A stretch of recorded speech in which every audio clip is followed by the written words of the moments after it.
ఈ రోజుల్లో cyber security, cyber awareness అన్న దాని గురించి ప్రతి సిటిజన్ తెలుసుకోవాల్సి ఉంటుంది. అటువంటి వివరాలు తెలుసుకోకపోతే సైబర్ మోసాల బారిన పడవలసి వస్తుంది. అయితే ప్రధానంగా ఈ సైబర్ మోసాలకి కారణమైన మొబైల్ ఫోన్లో ఉండే మెసేజ్ సెక్షన్కి వచ్చే కొన్ని ఫ్రాడ్ మెసేజెస్. ఈ మెసేజెస్ రాకుండా ప్రభుత్వం ఎన్నో చర్యలు చేపడుతున్నప్పటికీ వారు వేరే అడ్డదారులు ఎదుర్కొంటూ మెసేజ్ పంపించడం జరుగుతుంది.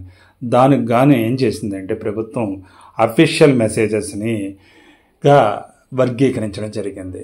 అవి 4 రకాలుగా ఉంటాయి. Private messages, government messages, service messages, bill paid messages అంటే ట్యాక్స్ మెసేజెస్గా రావడం జరుగుతుంది. వీటికి మన మెసేజ్ బాక్స్ నుంచి ఆ మెసేజ్ని ఏ విధంగా గుర్తించాలో ఇప్పుడు తెలియజేయడం జరుగుతుంది. మీ మొబైల్ ఫోన్కి ఎస్ఎంఎస్లు వస్తుంటాయి. మీకు వచ్చిన ఎస్ఎంఎస్లు వచ్చిన అడ్రస్ చివరిన ప్రస్తుతం చూస్తుంటే ఎస్ అని కానీ, జీ అని కానీ, టీ అని కానీ, పి అనే అక్షరాలు వస్తుంటాయి. అవి ఎందుకు వస్తున్నాయో తెలుసా? చాలా వరకు సైబర్ మోసాలని నివారించడం కోసం ప్రభుత్వం చేపట్టిన చర్యల్లో ఇదో భాగం. ఎస్ఎంఎస్ల ఆధారంగానే సైబర్ మోసాలు చాలా వరకు జరుగుతున్నాయి. వీటిని అరికట్టేందుకు సంక్షిప్త సందేశాలు పంపే సంస్థలు ట్రాయ్ డిఎల్టీ వ్యవస్థలో నమోదు చేసుకోవాల్సి ఉంటుంది. అలా చేసుకున్న అధీకృత ఎస్ఎంఎస్లు మాత్రమే పంపించేందుకు వీలవడం జరుగుతుంది. సాధారణంగా మనకు వచ్చే మెసేజ్ పక్కన ఎస్ అనే లెటర్ ఉంటే కనుక ఇది సర్వీసెస్కి సంబంధించింది, అంటే సేవలకు సంబంధించిన సందేశం అని అర్థం. మనకి బ్యాంక్ నుంచి ఇటువంటి మెసేజ్లు వచ్చే అవకాశం ఎక్కువ మందికి ఉంటుంది. అందువల్ల వీటిని నమ్మదగినవిగా కేటాయించవచ్చు. బ్యాంక్ అలర్ట్లు కానీ, ఓటీపీలు కానీ, సమాచారం వంటివన్నీ ఈ సర్వీస్ మెసేజెస్లో వస్తాయి. అలాగే పి, ఇది ప్రకటనల సమాచారంగా చెప్తాం అనమాట. అడ్వర్టైజ్మెంట్ కోసం జరుగుతుంది. మనం కొన్ని పెద్ద సంస్థల దగ్గరికి వెళ్ళినప్పుడు, బట్టల షాపుల దగ్గరికి వెళ్ళినప్పుడు, అలాగే డిపార్ట్మెంట్ స్టోర్స్ దగ్గరికి వెళ్ళినప్పుడు మన నెంబర్ ఇచ్చే అవకాశం ఉంటుంది.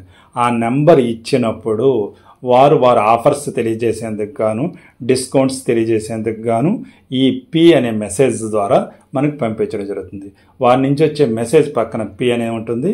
వీటి వల్ల కూడా ఎటువంటి ప్రమాదం ఉండదు. ప్రభుత్వానికి సంబంధించి జీ అనేది మెసేజ్ చివరన రావడం జరుగుతుంది. ఇది ఆధార్ ఓటీపీలు కానీ, ఈపీఎఫ్ఓ, ఇతర ప్రభుత్వ సంస్థలు పంపేవన్నీ దీంట్లో జీ అనే మెసేజ్తో ఎండింగ్ లెటర్ జీ తోటి ఉంటాయి. ఇవి వస్తుంటాయి. వీటిని కూడా పూర్తి స్థాయిలో నమ్మచ్చు. ఇంకా మనకి బిల్ పేమెంట్ చేసిన తర్వాత బిల్ ఓకే అయిందని, ట్యాక్స్ చెల్లించామని టీ అనే రూపంలో ఆర్డర్ కన్ఫర్మేషన్లు, బిల్లులు చెల్లింపులు తదితరాలు ఇట్లా ఏమిటి అడ్రస్ చివరిలో ఉంటాయి. అందువల్ల ఒకవేళ ఈ లెటర్స్ కాకుండా పర్సనల్గా వేరే మెసేజ్లు వస్తున్నాయంటే ఒక్కసారి సందేహించవలసిందే.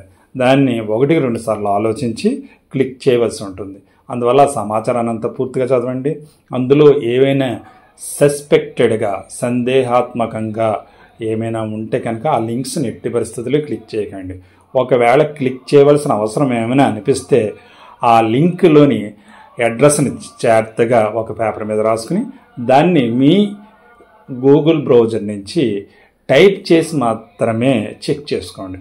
ఎందుకంటే మనకు పంపించిన లింకులో వైరసెస్ కానీ, డేటాను చోరీ చేసే ప్రోగ్రామ్ని కానీ ఏర్పాటు చేసి ఉంటారు. అలాగే మన బ్యాంక్ నుంచి డబ్బులు వెళ్ళిపోయే విధంగా కూడా సెట్ చేసుకునే అవకాశం ఉంటుంది. కావున అటువంటి లింకుల్ని ఎప్పుడు ఎట్టి పరిస్థితుల్లో మనం క్లిక్ చేయకూడదు. ఏదైనా రాసిన లింక్ని టైప్ చేసి మాత్రమే, అంటే ప్రతి అక్షరం టైప్ చేసి మాత్రమే మనం చెక్ చేసుకోవాల్సి ఉంటుంది. అప్పుడు మాత్రమే మనం సేఫ్టీగా ఉన్నట్టుగా తెలుస్తుంది. ప్రతి ఒక్కరు సైబర్ సేఫ్గా ఉండాలి.